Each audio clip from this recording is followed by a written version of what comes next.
దేవునికి మహిమ కలుగును గాక. దేవుని నామమునకు స్తోత్రం. హల్లెలూయా.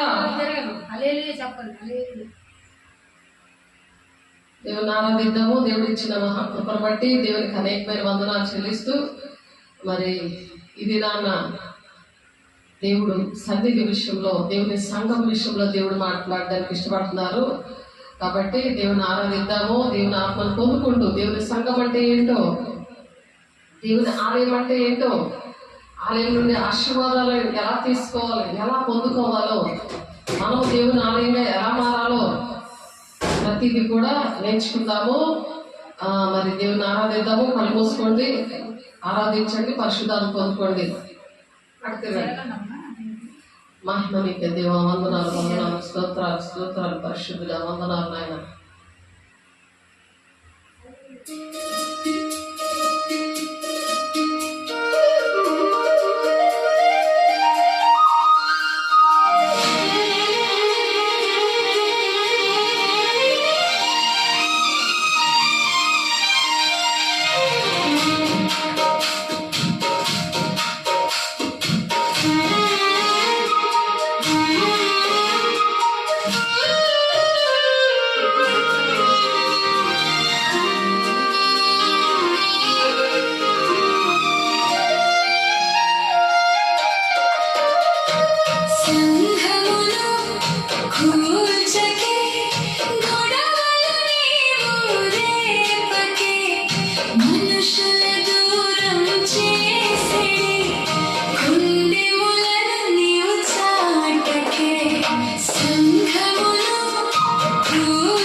కొరింథీ రాసిన పత్రిక చూడండి.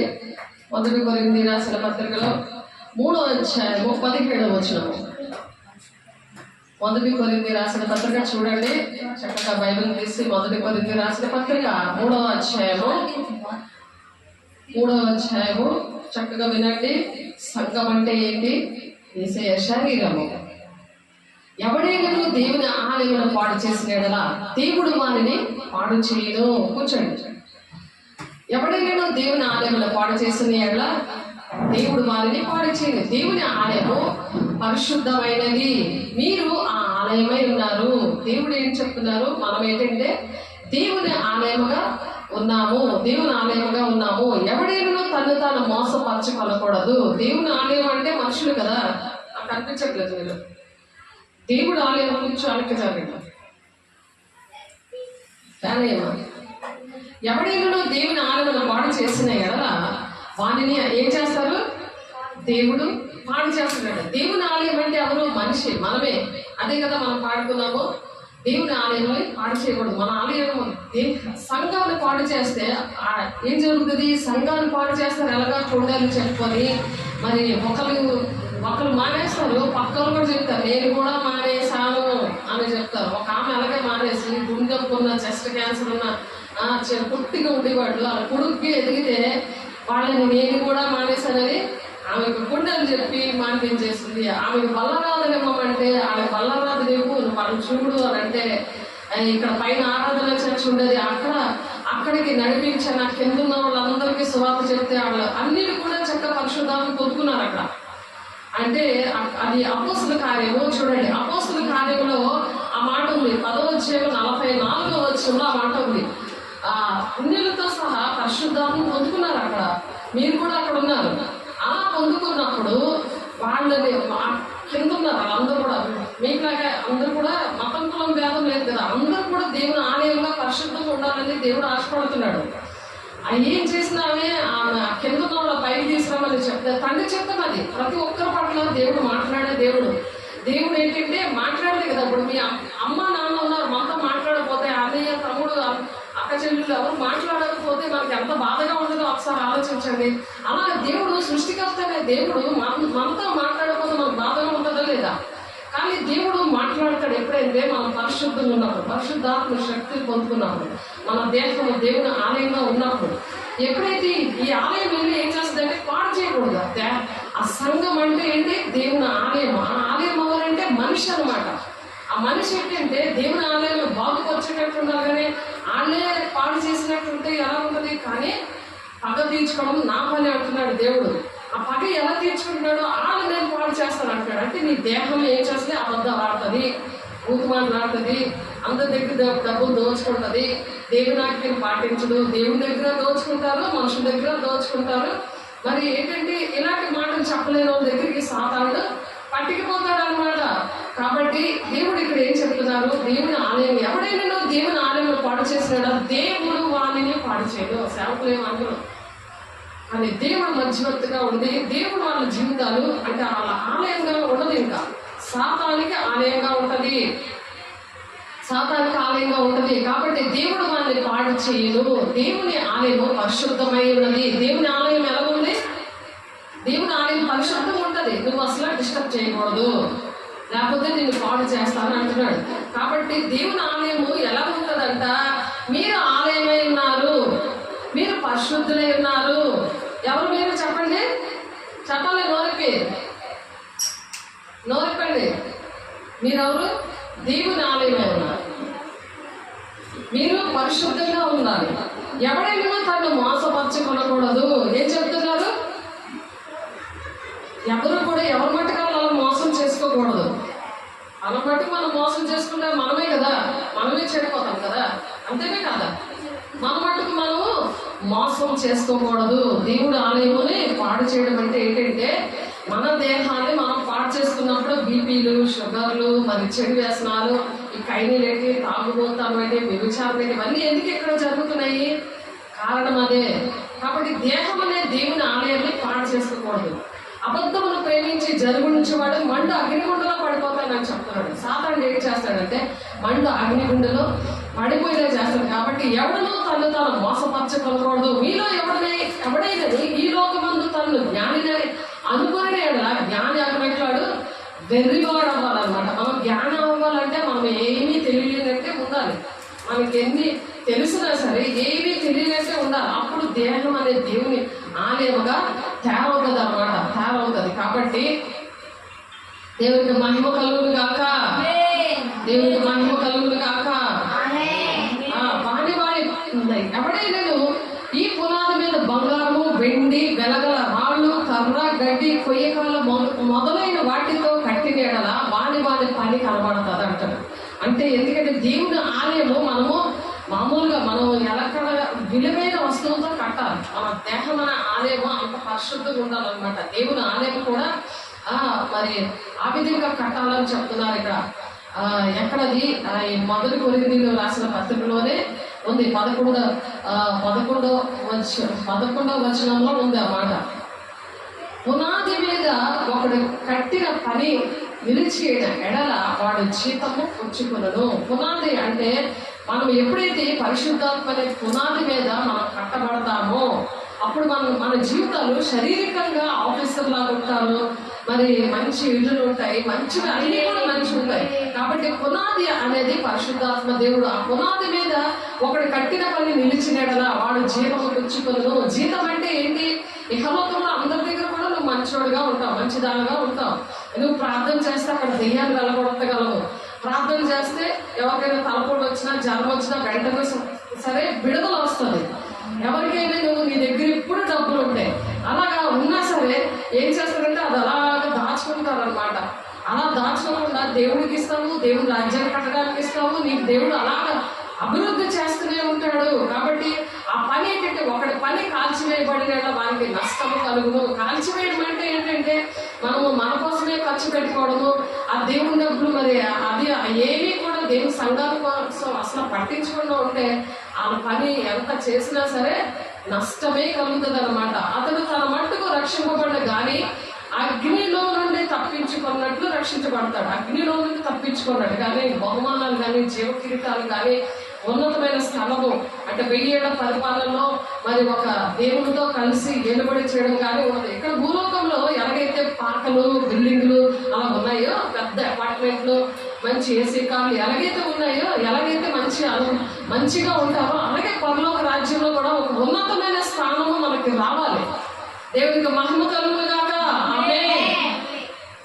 అలాగే ఉండాలని దేవుడు ఆశపడుతున్నారు. మీరు దేవుని ఆలయమే అన్నారు. అందుకనే ఎందుకు ఆలయం ఉన్నది? ఇహలోకంలో కూడా మనం ఆశీర్వాదకరంగా ఉంటాము, పరలోకంలో కూడా ఒక ఉన్నతమైన స్థానంలో ఉండి ఎత్తబడే సంఘము నుండి దేవుని రాజ్యానికి ఆ విధంగా వెళ్తాం అన్నమాట. కాబట్టి అలాగా దేవుడు చిన్నపిల్లలుగా ఉన్న మాట విన్నప్పుడు తల్లి ఎలాగ వేదన పడుతుంది. ఇక్కడ తన పిల్లలు ఎన్ని చేసినా సరే, వాడిని ఎదిగినా సరే ఎదగలేనట్టు పసిపిల్లల్లాగా, చంటి పిల్లల్లాగా ఎలా ఉన్నారు? ఎదుగుదల లేదు. పరిశుద్ధాత్మ దేవుడు లేక పాలు తాగే పరిస్థితి, ఆమె 20 రూపాయలు 50 రూపాయలు అడుక్కొని పరిస్థితి. అలాంటి పనుల్లో ఉండవు. ఏంటంటే ఎవడైనా దేవుని ఆలయాన్ని పాడు చేస్తే మరి దేవుడే వాడిని పాడు చేస్తాడనమాట. దేవుని ఆలయంలో నీ ప్రవర్తన జాగ్రత్త అంటాడు ప్రసంగ 5:1. జాగ్రత్తని ఎక్కడ రాస్తారంటే ట్రాన్స్ఫార్మర్ దగ్గర రాస్తారు. ఇలా ఉంటుంది, ఒక పుర్రు ఉండేది, ఒక ఎముకలు ఉంటాయి. అక్కడ జాగ్రత్త అంటే చచ్చిపోతావు నువ్వు, అంటే మరణం అనమాట. దేవుని సన్నిధిలో కరెక్ట్గా లేకపోతే నిన్ను పాడు చేస్తాను అంటున్నాడు దేవుడు, మనుషులు కాదు ఇక్కడ. ఎందుకంటే దేవుని ఆలయం వల్ల అనేక మంది క్షమించబడతారు, అనేక మంది దేవుని రాజ్యానికి నడిపించబడతారు. దేవునికి మహిమ కలుగును గాక. దేవుని ఆలయంలో ఉంటారన్న వాళ్ళు దేవునికి ఆమేన్ అని చెప్పాలి, దేవుని నామమునకు వందనాలు ఆమేన్ అని చెప్పాలి. చెప్పినప్పుడు అప్పుడు మనము ఆమేన్ అంటే అలాగ మీ జీవితాల్లో జరుగుతుంది. అలా జరగాలంటే మనం ఆమేన్ అని చెప్పాలి. సాతానుడు నోరు ఎక్కువనపడదు, నోట్లో ఏదైతే కొట్టుకునేలాగా చేస్తాడు. అందుకే వెంటనే ఆమేన్ అని చెప్పాలి. అందుకే యేసయ్య రక్తము మనల్ని పరిశుద్ధపరుస్తుంది. అందుకే నిత్య నిబంధనల సంబంధంగా యేసయ్య రక్తము ప్రాణాత్మ, దేహములు, కణాలు, కండరాలు, ఎముకలు, మూలులు, రక్తాలు, మనసును, మనసాక్షి అందుకనే శుద్ధీకరిస్తుంది అన్నమాట. అలా శుద్ధీకరించబడి దేవుని శక్తిని పొందుకుంటున్నప్పుడు దేవుని వాక్యం అనే దేవుడు మన ఒంటిలో ఉంటాడు. అదే ఆలయం. దేవుడు ఆలయంలో ఉంటాడు కదా. వాక్యము ఎవరికైతే వస్తుందో వాళ్ళలో దేవుడు ఉంటాడు అనమాట. వాక్యమే దేవుడు కదా. నేర్చుకున్నారు కదా. వాక్యమే దేవుడైనాడు. ఆ వాక్యం మనకు రావాలి. వాక్యం వచ్చినప్పుడు చదువు వస్తుంది. నువ్వు ఇంట్లో బాధ్యతలు, బయట బాధ్యతలు, పక్కోళ్ళ బాధ్యతలు, పక్కోళ్ళ మీద కోసము, దేశం ఎలాగవుతుంది, నా గ్రామం ఏంటవుతుంది, ఇవన్నీ కోసము అన్నీ కూడా మీరు పట్టించుకుంటారన్నమాట. ఎవడైనా తను తాను అలా మోసం చేసుకోకూడదు. నాకేంటి రాదు అని, అయ్యో నేను ఏంటి ఈ పరిస్థితిలో ఉన్నాను అని ఆలోచించాలి. దేవుడి దగ్గర సరి చేసుకోవాలి. సరి చేసుకోకపోతే వాళ్ళే మోసం చేసుకుంటున్నట్టు లెక్క. మీరు ఎవరైనా ఈ లోకమందు తాను జ్ఞానిని అని అనుకోకూడదు. నాకు అన్ని వచ్చిలే అనుకోకూడదు. ప్రతి క్షణం కూడా దేవుడు నాతో మాట్లాడుతున్నాడా లేదా, ప్రతిది కూడా ఏ బాధ ఉన్నా సరే దేవునికే చెప్పుకోవాలి. ఎవరు చెప్పుకుంటారో, అమ్మకి, నాన్నకి, భర్తకి, భార్యకి ఎలా చెప్పుకుంటారు. కానీ నాకు ఏదైనా బాధ వస్తే, దేవా నా పరిస్థితి ఇది అని చెప్తే దేవుడు మాట్లాడతాడు. పరిశుద్ధాలు పొందుకున్న వాళ్ళ కోసం దేవుడికి మహిమ కలుగును గాక, దేవుడికి మహిమ కలుగును గాక. దేవుడు మనల్ని దేవునికి ఇష్టంగా మనం నడవాలని దేవుడు ఆశపడుతున్నాడు. దేవుడు ఆలయంగా ఉండాలని దేవుడు ఆశపడుతున్నాడు. కాబట్టి ఆదికాండం 28:17 భయపడి ఈ స్థలంలో ఎంతో భయంకరమో, భయపడి ఉండండి, ఈ స్థలము చాలా భయంకరమైనది అంటున్నాడు. అర్థమవుతుందా? వెంటనే చెలగొట్టడము, అక్కడ గీతలు గీయడం అలాంటి పనులు చేయకూడదు. ఎందుకంటే భయపడాలి. ఎవరికి? దేవుడికి భయపడాలి. అవునా కదా? దేవుడికి భయపడాలి. దేవుడికి భయపడినప్పుడు దేవుడు ఆశీర్వదిస్తాడు. ఈ స్థలము ఎంతో భయంకరము. ఆ స్థలము దేవుని యొక్క స్థలం ఎంత ఇది దేవుని మందిరమే కానీ ఇంకా వేరొకటి కాదు అంటున్నాడు అక్కడ. కాబట్టి ఇక్కడ మరి నిర్గమకాండంలో కూడా 3:5 అందుకైన దగ్గరకు రావద్దు, నీ పాదముల నుండి నీ చెప్పులు విడుము. చెప్పులు విడిసి అందుకే వస్తాం. అందుకు ఆయన ఏమంటున్నాడు? నిర్గమకాండం 3:5 అందుకు ఆయన దగ్గరకు రావద్దు, నీ పాదముల నుండి నీ చెప్పులు విడుము, నీకు నిలిచి ఉన్న స్థలము పరిశుద్ధమైన స్థలం అంటున్నాడు. ఎక్కడ మనం నిల్చున్న స్థలం ఏంటి? పరిశుద్ధ స్థలంలో నువ్వు పేచీలు పెట్టచ్చా? పరిశుద్ధ స్థలంలో నువ్వు పేచీలు పెట్టకూడదు. నువ్వు జాగ్రత్తగా ఉండాలి. నువ్వు దేవుని వైపు చూడాలి, మనుషుల వైపు చూడకూడదు. ఇష్టం వచ్చేది తల ఉంచుకోవడం, కాళ్ళు ఉంచుకోవడం, ఇలా తిరగడం అంటే దేవుడు సీసీ కెమెరాలో చూస్తూ ఉంటాడు. 2 సమయాల పత్రిక ఎక్కడ ఉంటుంది? సామెతలు గ్రంథంలో ఉంది ఆ మాట. చూడండి ఒకసారి. సామెతల్లోని 3వ మీకు చాలా సార్లు చెప్పడం జరిగింది. కానీ అక్కడ ఏముందంటే, మంచివారిని చెడ్డవారిని అంట యెహోవా కళ్ళు చూస్తున్నాయట. మంచివారిని చెడ్డవాళ్ళు నువ్వు వాడుకుంటున్నావా? చేతులతో పట్టుకొని చేతులు కొలుపుకుంటున్నావా? నువ్వు బొరదించుకొని పెళ్ళికొడుకులాగా పెళ్ళికూతులాగా కూర్చున్నవన్నీ కూడా దేవుడు చూస్తారు. అది దేవుడితో నువ్వు మాట్లాడతావు, దేవుడితో సూటిగా మాట్లాడాలి. పాపం చేసిన వాళ్ళు ఎప్పుడు బొర కింద దించుకుంటారు. సాతాను గారు ఎవరిలో ఉంటారో వాళ్ళు బొర దించుకుంటారు. దేవునితో ముఖాముఖిగా మాట్లాడలేరు, ఇలా చూడలేరు. మనం చూడాలి. మనుషులు తప్పు చేసే ఆదాముతో సాతానుడు పాపం చేయించాడు కదా, తినవద్దన్న తిన్నాడు. వాళ్ళు చెట్టు చాటుగా దాక్కున్నారు. మనం దాక్కుంటే మంచిదా? ఇలా ముఖాముఖిగా చక్కగా ధైర్యంగా చూడడం మంచిదా? అలా దూరంగా ఎవరైతే ఉంటారో, ఆ భయం ఎవరికైతే ఉంటుందో వాళ్ళలో దుష్టుడు ఉంటాడు. దేవుని ఆలయం అంటే ఇష్టం లేకుండా పరిగెడుతూ ఉంటారు. వాళ్ళలో దెయ్యాలు మోకుంటుంది అనమాట. వాళ్ళు అలా పరిగెడుతూ ఉంటారు. అందుకే పరిశుద్ధాత్మని పొందుకోవాలి. దేవుని బిడ్డ, దేవుడు మనం దేవుని రాజ్యంగా తీసుకెళ్ళాలని దేవుడి యొక్క అవకాశం ఇచ్చాడు. ఈ రోజు దేవునికి మహిమ కలుగును గాక. ఎంత గొప్ప దినమో ఈ రోజు నిజంగా. కాబట్టి మీరందరూ ఎంత మంచి బిడ్డలో మిమ్మల్ని దేవుడు దీవించును గాక, ఆశీర్వదించును గాక. దేవుడు మిమ్మల్ని దేవుని రాజ్యాన్ని తీసుకెళ్ళాలి. పరిశుద్ధాన్ని ప్రతి ఒక్కరు కూడా పొందుకుంటారు గాక, దేవుని ఆత్మను పొందుకుంటారు గాక. దేవునికి మహిమ కలుగును గాక. మనకి కాదు మహిమ, దేవునికి మహిమ తేవాలి. దేవునికి ఇష్టమైనది ఏంటంటే దేవుని ఆత్మను పొందుకోవడం. ఆడ దేవుని సొత్తైన ప్రజలుగా ఉంటారు. నువ్వు దేవుని నమ్ముకున్నా, బాప్తిసం తీసుకున్నా, నువ్వు బల్లరాలను తీసుకున్నా, నువ్వు దేవుని బిడ్డ లెక్కలోకి రానే రావు. నువ్వు దేవుని ఆత్మను పొందుకుంటే నీ నోట్లో నుంచి మంచి మాటలు వస్తాయి. మరి నువ్వు దేనికి ఆశించు, నువ్వు చెప్పిన వెంటనే వింటావు అనమాట. నువ్వు వినట్లేదంటే నేను దెయ్యాలు మోకున్నట్లు లెక్క. తెలుసుదా? అదే రోజు కూడా. అందుకని నువ్వు ప్రతి దినం కూడా పరిశుద్ధాత్మ పొందుకోవాలి. ఆ రోజు దేవుని ఆరాధించాలి. దేవుని వాక్యం నీకు గుర్తుండాలి. లేకపోతే చదువు రాదు. నువ్వు 7వ క్లాస్కి వచ్చినా 8వ క్లాస్కి వచ్చినా నీకు చదువు రాదు, అక్షరముక్క రాదు. ఆ దొంగ మార్కులు వేసేస్తున్నారు కదా ఇక్కడ స్కూల్లోని.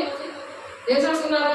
ఏమీ రావు. ఏమి రాకపోయినా సరే, చదువు రాకపోయినా సరే మార్కులు వేసేస్తారు. కానీ నువ్వు ఎలాంటి స్కూల్లో చదివినా, ఎలాంటి కాలేజీలో చదివినా, ఎక్కడ ఉద్యోగం చేసినా నువ్వు రారాజు బిడ్డగా ఉంటావు. అక్కడ నువ్వు అందరికంటే ఒక లీడర్గా ఉంటావు. అక్కడ నీకు దేవుడు ఆశీర్వదిస్తాడు. ఏంటి నాకేంటి రావట్లేదు, నాకేంటి ఇవన్నీ వచ్చేస్తున్నాయి, నేను స్పెషల్గా ఉన్నాను, మీరు ఒక కళ ఉంటుంది నీ ముఖంలో, రారాజు బిడ్డగానే ఉంటావు, టీవీగా ఉంటావు, కానీ అడుక్కునే వాళ్ళకి అమ్మా దే అన్న అడుక్కోవు. అది అలా అడుక్కొని బతికేపోతుంది జీవితం అంతా. ఇది తీసుకో, ఇది ఉంది అని ఇస్తావు అనమాట. కాబట్టి నువ్వు ఆడకు, నేను ఉన్నాను కదా అని అంటావు. నువ్వు దేవుని బిడ్డని, నువ్వు అలా చేయకూడదు, నువ్వు రారాజు బిడ్డగా ఉండాలి, ఇంకొకరికి మనము అలాగా చెప్పేవారిగా ఉంటాం అనమాట. కాబట్టి దేవుడు ఇక్కడ లోకాసువార్త 2:10 ఆ కన్య మరియమ్మకి చెప్తున్నారు, పరిశుద్ధంగా దేవుడు జన్మించాడు కాబట్టి. మరి పరిశుద్ధమైన కన్య అంటే పెళ్లి కాని కన్య, మీలాగా భక్తి పర్వాలన్నమాట. భక్తి బాగా ఉన్న ఆమెకి దేవుడు భయపడద్దు, ఇదిగో ప్రజలందరికీ కలుగబో మహా సంతోషకరమైన శుభవర్తమానం నేను మీకు తెలియజేస్తున్నాను అంటాడు. శుభవర్తమానము ఇవంతా ఏంటంటే శుభమైన వర్తమానం. ఇది అందరూ శుభకరంగా ఉండడానికి, శాపం నుండి పాపము నుండి విడిపించేదే యేసయ్య రక్తము. పరిశుద్ధాత్మ దేవుడు వారిలో ఉంటారు. అలాంటి వారిని అనేక మందిని విడిపిస్తాము. మనం అవునమే అనేక మందిని విడిపిస్తాము. కాబట్టి అలాగా దేవుడు సంతోషకరమైన శుభవర్తమానం నేను మీకు తెలియజేస్తున్నాను. మీకేం తెలియజేస్తున్నాను? సంతోషకరమైన శుభవర్తమానం. ఇదే వర్తమానము శుభమైన వర్తమానం, శుభకరమైన జీవితాలు, సంతోషకరమైన జీవితాలు, ఆశీర్వాదకరమైన జీవితాలు రావడానికి దేవుడు ఆ కన్య మరియమ్మ గర్భంలో మానవుడిగా జన్మించాడు. అలా జన్మించబట్టి మనం ఈరోజు ఈ విధంగా ఉన్నాం. లేకపోతే దేవుని రాజ్యం అంటే మనకు తెలియదు, పరిశుద్ధాత్మ దేవుడు అంటే తెలియదు. యేసయ్య బాప్తిసం తీసుకున్నాడు, యేసయ్య పరిశుద్ధాత్మ పొందుకొని మరి పరిశుద్ధాత్మతో అరణ్యానికి ఏడవబడినప్పుడు సాతానుడు ఏం చేశాడు? ఆదాము అవ్వలు పాపం చేశారు కదా, తినవద్దన్న పండు తినేసి పాపం చేసినందుకు వాడికి అధికారం వచ్చింది లోకమంతా మీద. అందుకే పాపం చేస్తున్నారు ప్రతి ఒక్కరు. ఆ సాతానుడు ఉన్న వాళ్ళందరూ కూడా తప్పు చేస్తూ ఉంటారు. అలాగే వీళ్ళు కూడా తప్పు చేశారు. తప్పు చేసిన తర్వాత దేవుడు అక్కడ ఏం చెప్తున్నారు? అక్కడ ఆ పరిశుద్ధాత్మ దేవుడు యేసయ్య పొందుకున్నప్పుడు ఆ సాతానుడే మొత్తం 4వ అధ్యాయంలో ఉంటుంది. అది నువ్వు రాళ్ళను రొట్టెలుగా చేసుకోలేవా అని అడుగుతారు. దేవుడు పరిశుద్ధాత్మ పొందుకోవడం ఎలాగా, మరి ఎలాగ ప్రాణం పెట్టాలి, దేవుడి కోసం ప్రాణం పెట్టే వరకు అటువంటి ప్రేమని యేసయ్య సిలువలో చూపించాడు. సిలువ మోస్తూ ప్రతి దినము కూడా తన సిలువను ఎత్తుకొని వెంబడించేవాడు నాకు పాత్రుడు అని చెప్తున్నాడు. కాబట్టి ఇక్కడ సిలువ రోజు మోస్తూ సంఘాన్ని హత్తుకోమంటున్నారు. దేవుని ఆలయాన్ని ఎలాగా హత్తుకోవాలి? మనకి శ్రమలు వచ్చాయని, మనకి పనులు అవ్వలేదని అని వెళ్ళిపోకూడదు సంఘాన్ని. సాతానుడు అలా ఈడ్చుకొని వెళ్ళిపోతాడు. అలాగే ఆదాము అవ్వలు ఈడ్చుకొని వెళ్ళిపోయాడు. ఎందుకంటే యేసయ్యకి ఇష్టం లేదు. యేసయ్యకి ఇష్టం ఉన్నది, యేసయ్యతో ఉండడము సాతానుడికి ఇష్టమైతే సంఘం నుండి అందుకే బయట తిరగడానికి తీసుకెళ్ళిపోతారు. సాతాను ఈడ్చుకొని వెళ్ళిపోతున్నట్టు నాకు కనబడుతుంటుంది. మీకు చెప్తే బాగా భయపడతారని సాతాను ఈడ్చుకొని వెళ్ళిపోతూ ఉంటుంది. అలా పీచులు పెడతారు. మీకు కూడా కనబడుతుంది. ఎప్పుడైతే మీరు పరిశుద్ధాలు పొందుకుంటారో ఇప్పుడు అంచె దినాల్లో యవ్వనులు దర్శనాలు చూస్తారంటున్నారు. మీకు కనబడుతుంది, మోకరిస్తే కనబడుతుంది, పళ్ళిప్పిన కనబడతాయి. యవ్వనాలు దర్శనాలు చూస్తారు. మరి ఎంగళపల్లి పిల్లలు చూశారు, జనగుడు పిల్లలు చూశారు, దర్శనాలు చూశారు. అరకు వ్యాలీలో నేను సేవ చేస్తున్నాను, అరకు వ్యాలీలో పిల్లలు చూశారు. దర్శనాలు పళ్ళిప్పినా కళ్ళు తెరిచిన కనిపిస్తుంది. మరి మీరు బాధపడతారని కొన్ని విషయాలు నేను చెప్పను. మీకు కూడా కనిపిస్తుంది. పరిశుద్ధాత్మ పొందుకున్నప్పుడు మీలో ఎలాంటి చీకట్లు ఉన్నాయి, మీకు ఏ పరిస్థితులు ఉన్నాయి, అవి ఎలా విడుదల పొందుకోవాలి, అలాంటివన్నీ కూడా చూపిస్తాడు దేవుడు. అటువంటి మేడగదిలోని దేవుడు పరిశుద్ధాత్మను పొందుకునేలాగా అన్నీ కూడా దేవుడు మనకి నేర్పించారు. ఆ విషయాలు మనం పోయిన మెసేజ్లో మనం నేర్చుకున్నాం. కాబట్టి దేవుని పరీక్షలో మనము ఫెయిల్ అవ్వకూడదు. ఆదాము హవ్వలు ఫెయిల్ అయిపోయారు. వాళ్ళు భూమిని నిందించండి అని చెప్పి యేసయ్యతో మాట్లాడుతుంది. యేసయ్య ఎన్ని కార్యాలు చేస్తున్నా సరే మర్చిపోయారు.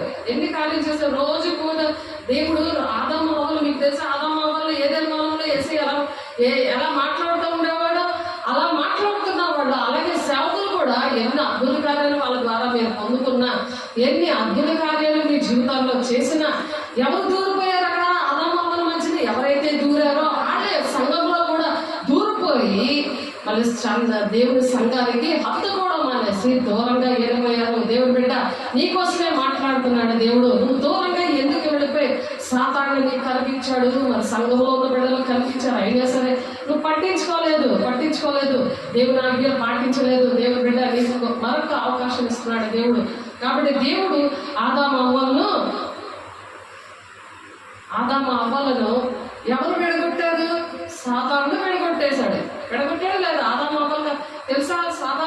ఆదాము అవ్వలు ఎలాగ విడగొట్టాడో అలాగే సంఘాన్ని, సేవకుల్ని అలాగే సాతాను విడగొట్టాడు. అందుకనే సంఘములు కూర్చే వారిగా ఉండకూడదు. సంఘాలు నేను సంఘ పెద్దగా ఉంచి బల్లారాధనేమో నువ్వు ఇలాగ మేక 4-10 ప్రకారం ప్రసన్నతలు కలిగి బిడవకలు మరి నువ్వు ఈ దర్శనాలు, ప్రవచనాలు ఇవన్నీ ఎందుకు ఇచ్చారు?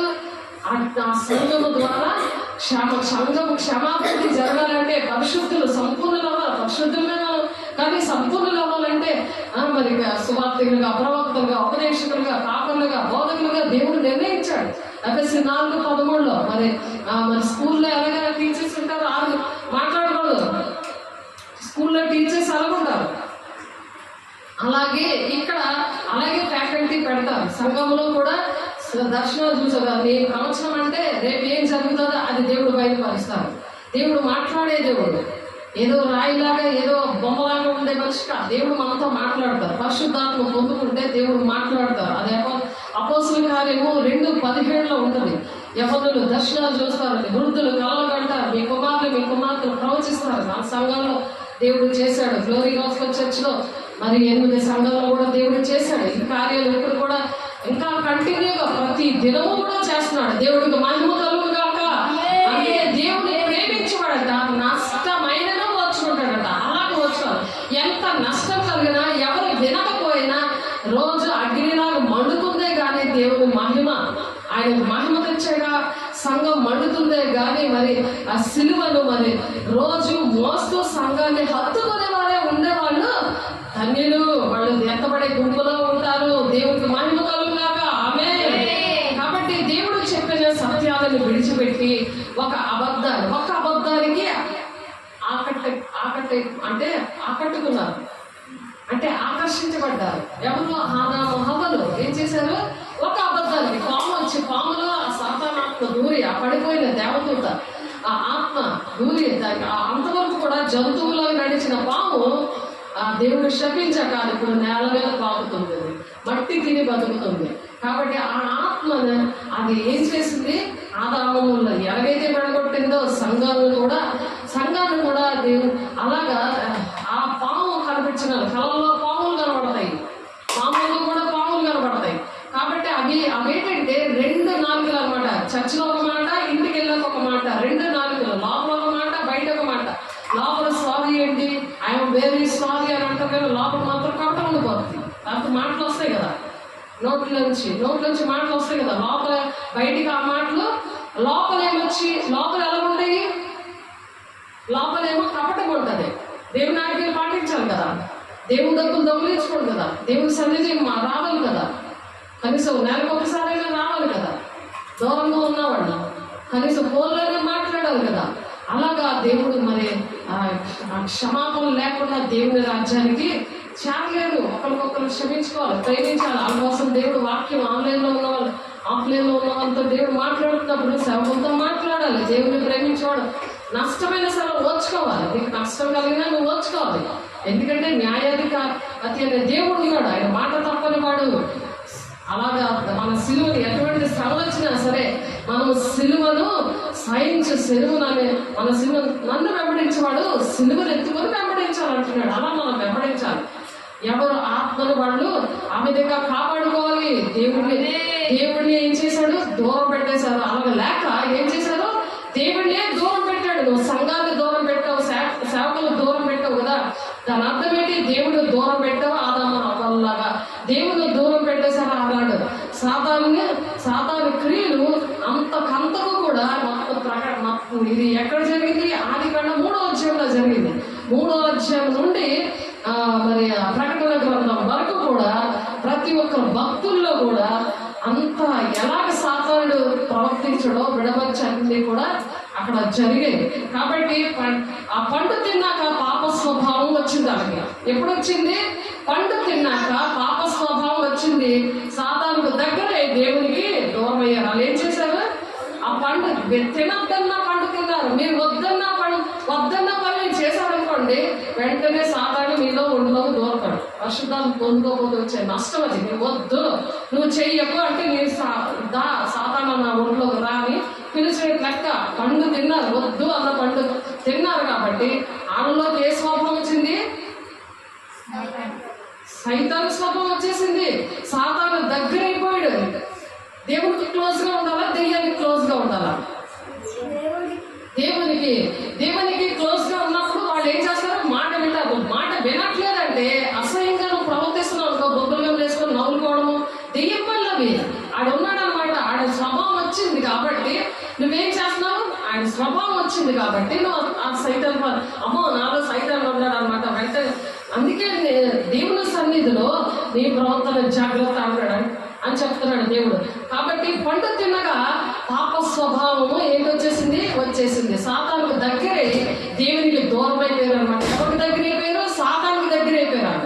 ఇప్పుడు పౌర్ణిమ లెగిసి చక్కగా అది పారేసింది, కానీ సాతాను దాచుకున్నాడు. ఇంకొక సాతాను దాచుకుంటున్నాడు. దాన్ని పాపాలలో దాచుకుంటాడు. పాప స్వభావం వచ్చేసింది. వెంటనే తీసి ఆ బబుల్లో తీసి పారేసింది. వెంటనే ఆ స్వభావము పోయింది. దేవునికి మహిమ కలుగును గాక. పండు తినగానే వద్దన్న పని చేయగానే ఏం జరుగుతుంది? వద్దు అన్న పని చేయగానే ఏం జరుగుతుంది?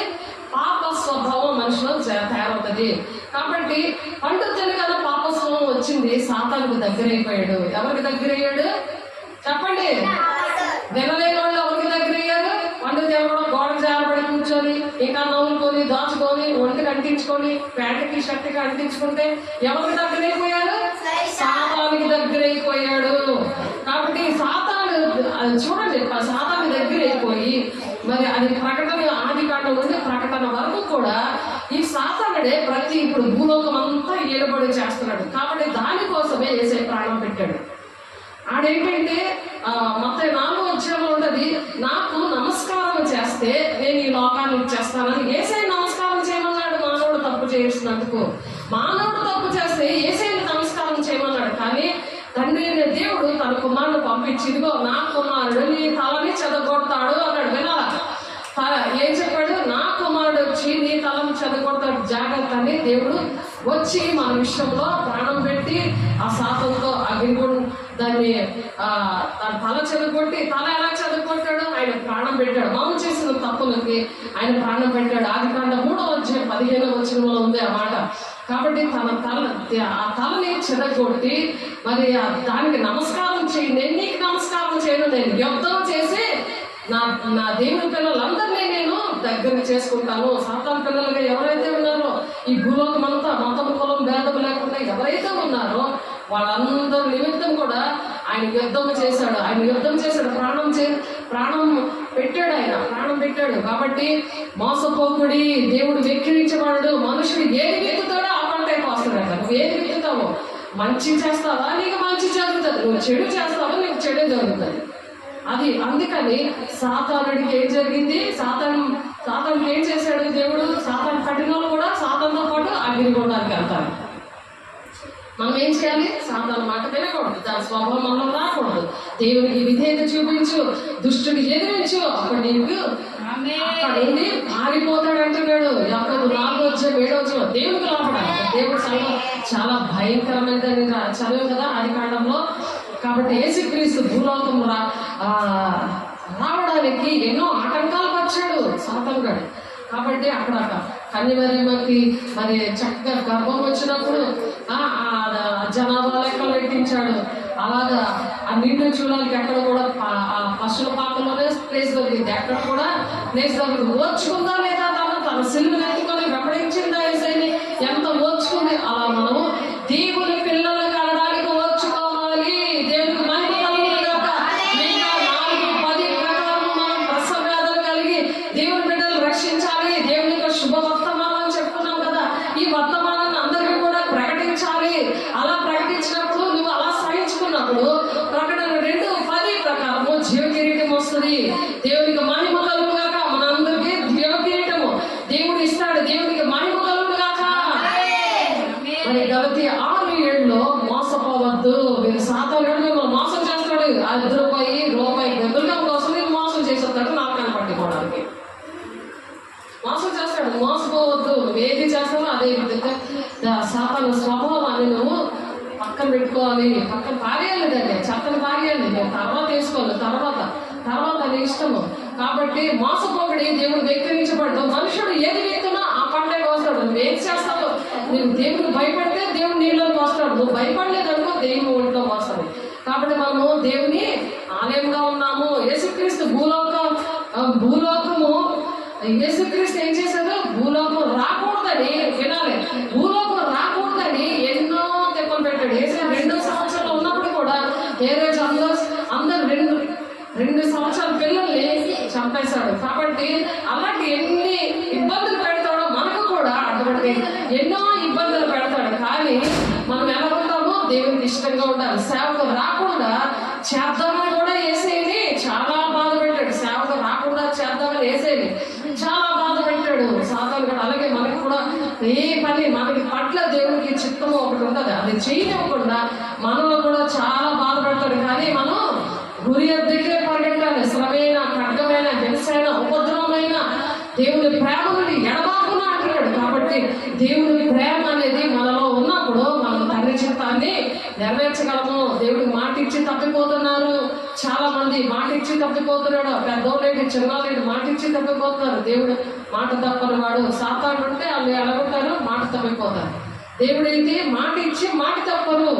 కాబట్టి అటువంటి మాటలు దేవుని ఆజ్ఞల్లో ఉన్నాయి. మాట 15వ కీర్తనలో ఉంటుంది. దేవుని రాజ్యానికి వెళ్ళే లిస్ట్ అంతా కూడా కీర్తన 15వ అధ్యాయము చిన్నదే, అది కంఠస్థ పెట్టండి. అలా ఉన్నప్పుడు దేవుని రాజ్యాన్ని కంపల్సరీగా వెళ్తాం మనం. కాబట్టి ఇప్పుడు సమయం కొంచెమే ఉందని సాతాను ఏం చేస్తున్నాడు? గర్జించి సింహంలా తిరుగుతున్నాడు పక్కనే. ఎవరిని మింగేద్దామా అని. సరిగ్గా ఒకటి దొరికాడు నేను కొట్టేవా అనేసి గోడకు జాగ్రత్తగా కూర్చున్నాడు. మింగేద్దామని చెప్తున్నాడు. ఇప్పుడు సమయం కొంచెమే అని ఎరిగి గర్జించి సింహంలా ఎవరిని మింగుతున్నా అని తిరుగుతూ ఏం చేస్తున్నాడు? వాడు తిరుగుతున్నాడు గర్జించి సింహంలా ఎవరిని మింగుతున్నాడు. సమయం కొంచెం, ఏంటంటే దేవుడు రాక దగ్గరికి వచ్చింది కదా. మనం ఏం చేయాలి? దేవుని పిల్లల్ని రక్షించాలి. మనం వాళ్ళకి గద్దించాలి, బుద్ధి చెప్పాలి, శిక్ష కూడా వేయాలి. వాళ్ళకి దైవావేశం వల్ల అలాగే శిక్ష కూడా వేయమన్నారు. ఎందుకంటే ఆ శిక్ష వేయకపోతే అసలైన శిక్ష, పెద్ద శిక్షకి వెళ్ళిపోతాడు. కాబట్టి సాతాను స్పీడ్గా ఉన్నాడు. మనం స్పీడ్గా ఉండాలా? సాతాను స్పీడ్గా ఉండాలా? మనం స్పీడ్గా ఉండాలి. కానీ గర్జించి సింహంలో ఎవరు మిగుదామా అని తిరుగుతున్నాడట. అది ఎక్కడున్న వాక్యము? గలతీయులు రాసిన పత్రిక 6వ అధ్యాయము 7వ వచనంలో. కాబట్టి ఆయన మనుషులు ఏది విత్తుడో ఏది విత్తుతామో అదే పంట కోసం. అంటే మనం వింటే దేవుని రాజ్యం వెళ్తాం. ఆదాము అవ్వలని మోసం చేసిన అపవాది సంబంధంగా మనం ఉండకుండా మనం ధైర్యం కలిగి నీతిమంతులు సింహం వల్ల ధైర్యం ఉండాలంటున్నారు కదా. అలాగే మనం ధైర్యం ఉండాలని దేవుడు ఆశీర్వదిస్తున్నాడు. దేవుని బిడ్డ ఇప్పుడు సమయం కొంచెమే ఉంది కాబట్టి మనము దేవుని శక్తితో దేవుని బిడ్డలకి అనేక మందికి మేలు చేసే వారిగా ఉండాలి. యెహోవాకు మనము ప్రీతికరంగా ఉంటే శత్రువులు కూడా మిత్రులుగా చేసేస్తాడట. మన శత్రువులు అప్పుడు యెహోవాకు ప్రీతికరంగా ఉండాలి. ఎందుకంటే యెహోవా కళ్ళు ఎలాగంటే లోకం అంతా సంచారం చేస్తున్నాయంట. అవి మంచి వారిని చెడ్డవారిని అనుక్షణంగా చూస్తున్నాయి. అది గ్రంథాల్లో రాస్తా ఉంటారు. అది ప్రకటన 20వ అధ్యాయంలో గ్రంథాల్లో రాస్తారు. ప్రతిదీ కూడా నేను నరకాలకు తీసుకెళ్ళినప్పుడు ఇలా చూసారు వీడియో. ఇంటికి తీసుకెళ్ళమని చూపించారు. ఇంట్లో పడుకోబెట్టి చక్కగా వాళ్ళకి అన్ని వండుపెట్టి అన్ని చేసి మరి వాళ్ళకి చూపించారు. ఎందుకంటే వాళ్ళ మాట వినకపోతే దేవుడు వాళ్ళకి ఇంటి వరకు తీసుకొచ్చారు. దేవుడు అలాంటివన్నీ కూడా ఒక గ్రంథంలో రాస్తాడు. సరిగ్గా నరకాన్ని గీడ్చుకొని వెళ్ళిపోతాడు. అసలు సాతాను తీసుకొని వెళ్ళిపోయి అక్కడ చూపిస్తాడు ఇవన్నీ. నీకు ఇవన్నీ చెప్పినా నువ్వు మాట లేదు పదా, నీకు దేవుని రాజ్యానికి వెళ్ళే అర్హత లేదు, నీ పరిశుద్ధాన్ని పొందుకోవాలనే ఇష్టం లేదు, రోడ్డు మీద తిరిగేది రోజంతా సాతానుతో ఉండడమో నీకు ఇష్టము, చక్కగా నువ్వు దేవుడి మాటలు విని దేవుని సేవకులతో ఉండడం నీకు ఇష్టం లేదు, తల్లి మాట వినడం నీకు ఇష్టం లేదు అని చెప్పి అవన్నీ చూపించి మరి అగ్నిగుండంలో వేయడం దేవుడు అలా చూపించాడు. టీవీలో ఇక్కడ కూడా నేను టీవీ పెడతాను, మీరు చూద్దరు కానీ. ఇక్కడ కూడా పెడదామని ఆలోచిస్తున్నాను, ప్రార్థన చేయండి. ఇక్కడ కూడా మీరు కూడా చూద్దరు కానీ. కాబట్టి దేవుడు రాజ్యము ఏమనుంది?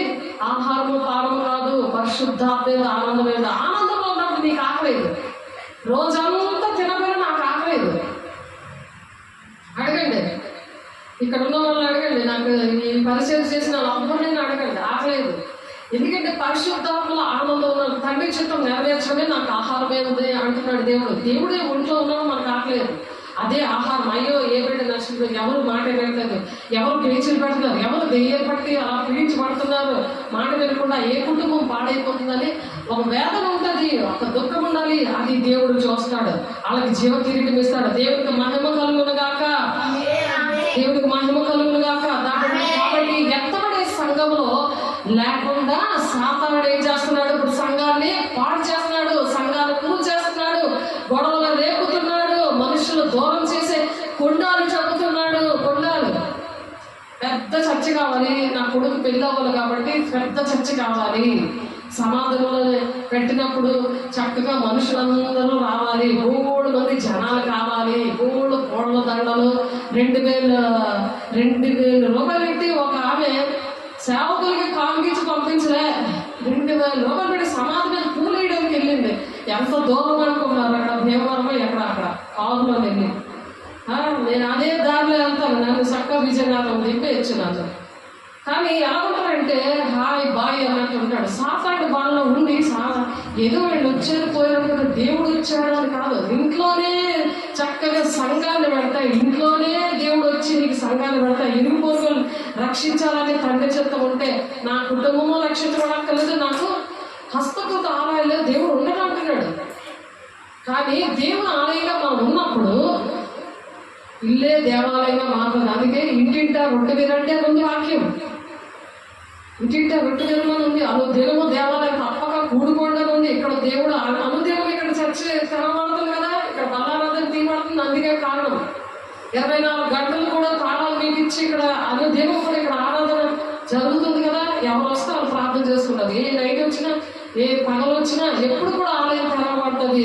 మరి ఇంటిలోని సంఘము, మరి ఇక్కడ కూడా సంఘం ఇచ్చారు. దేవుడికి మహిమ కలుగును కాక. గోపాల్లో సంఘం ఇచ్చారు. ఇప్పుడు ఎక్కడది ఇంకొక అపార్ట్మెంట్ లో కూడా సంఘం పెడుతున్నారు. కాబట్టి ప్రార్థించండి. సన్ఫ్లవర్ అపార్ట్మెంట్ అది.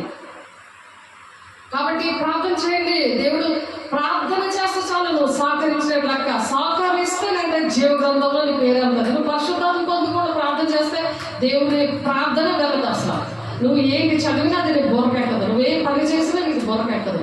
ఏదో నీ కోసం ప్రార్థన చేస్తే టెంపరీగా అన్నీ అయిపోతుంటాయి, కానీ దేవుని రాజ్యం అయితే దక్కదు. కాబట్టి ఎవరు ప్రార్థన అన్నది ఆత్మకి ఆహారము, వాక్యము.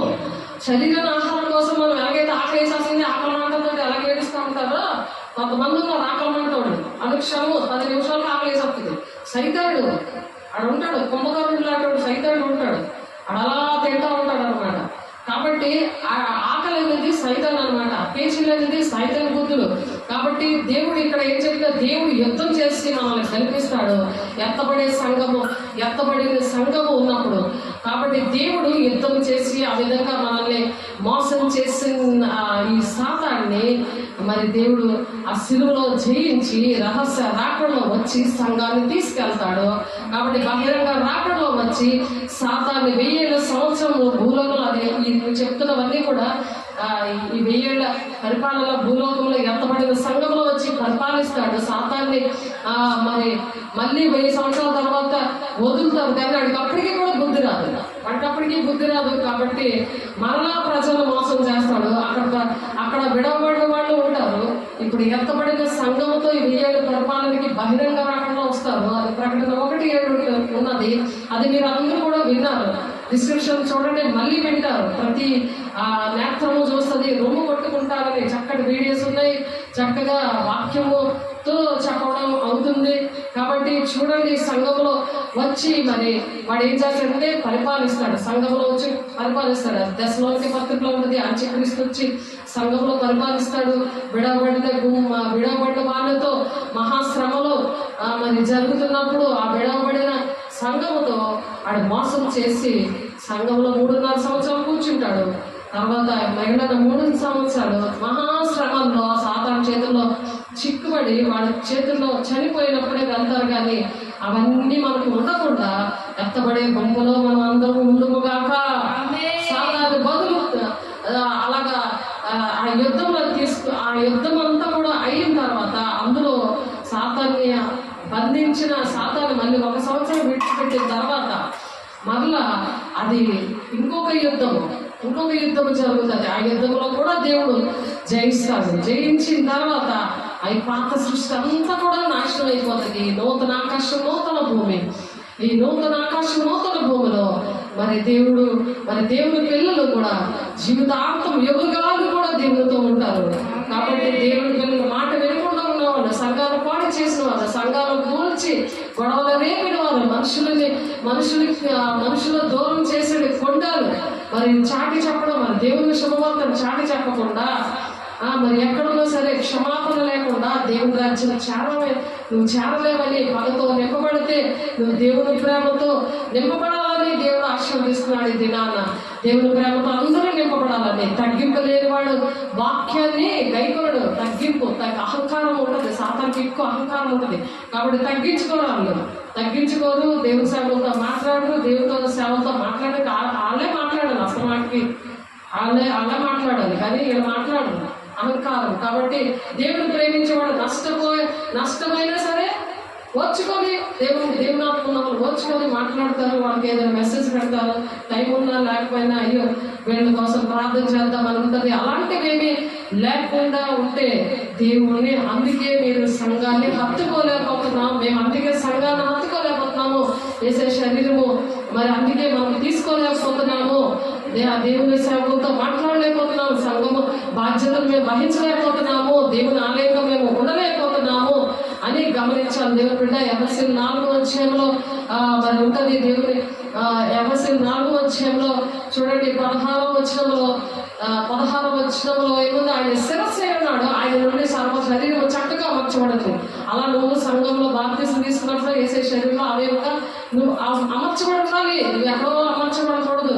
తనలో ఉన్న ప్రతి అవయవం తన పరిమాణం చొప్పున పరిచయించుండగా ప్రతి కీలకు కలిగిన బలము చేత అతుకబడి ప్రేమలో తనకు క్షేమాభివృద్ధి కలిగినట్లు శరీరంకు అభివృద్ధి, అంటే నీ దేహానికి అభివృద్ధి, సంఘానికి కూడా అభివృద్ధి అన్నమాట. కాబట్టి అలాగా మనం అభివృద్ధికరంగా దేవుని రాజ్యానికి మరి అభివృద్ధి అనేది జరిగేటట్టుగా ఉండాలి. కాబట్టి శిరస్సును హత్తుకోవాలని వాడెవడు మీ బహుమానం అపహరింపకుడి.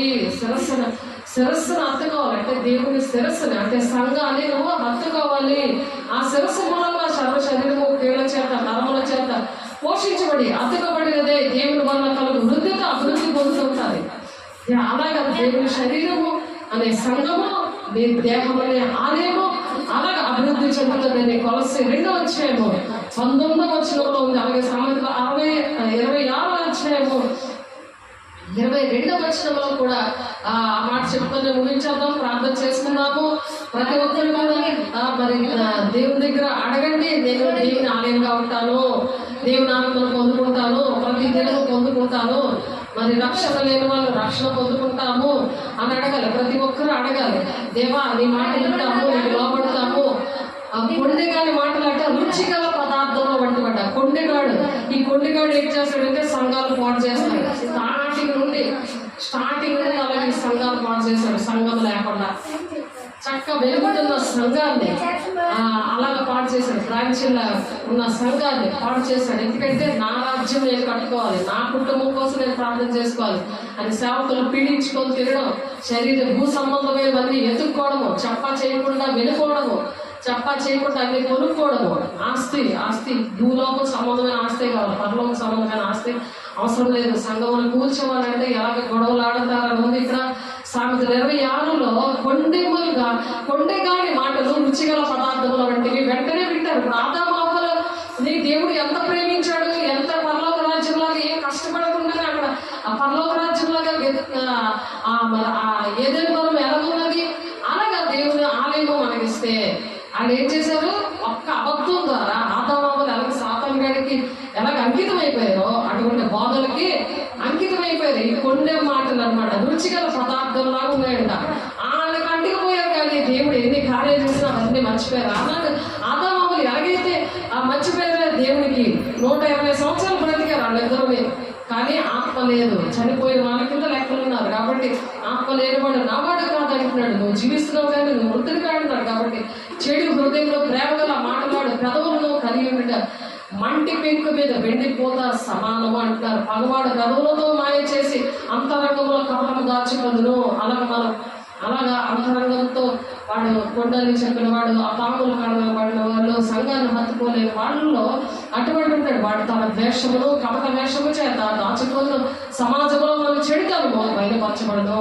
కాబట్టి దేవుడు మరి వాడు ఏం చేస్తాడు, గుంటను త్రొంగబడే దానిలో పడును, రాతిని పొర్లించి వాడి మీదికి అది తిరిగి వచ్చును. అబద్ధములాడు వాడు తాను నలుగుగొట్టబడిన వాళ్ళని ద్వేషించును. హెచ్చకపు మాటలాడు నోరు ఇష్టము కలుగు చేయను. హెచ్చకపు మాటలు ఇక్కడ చెప్పకూడదని కదా పాట పాడుకున్నాం. సంఘములను పోల్చకే, గొడవలు రేపకే, మనుషులు దూరం చేసేది, కొండలని చాటకే అని చెప్తున్నారు.